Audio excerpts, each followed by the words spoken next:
ગુજરાતના અમુક ભાગોમાં ભારેથી અતિ ભારે વરસાદ થવાની આગાહી હોય તંત્ર દ્વારા એલર્ટ જાહેર કરેલ છે। તો રસ્તા પર પાણી ભરેલ હોય તો ધ્યાન દઈ અને ગાડી ચલાવી અને કામ વગર ઘરની બહાર નીકળવું નહીં। ઘરે રહેશો તો સુરક્ષિત રહેશો।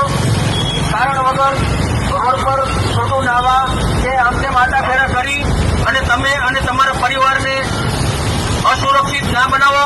ઘરે રહો અને સુરક્ષિત રહો। અમરોલી પોલીસ અને તંત્ર તમારી સેવામાં કટિબદ્ધ છે।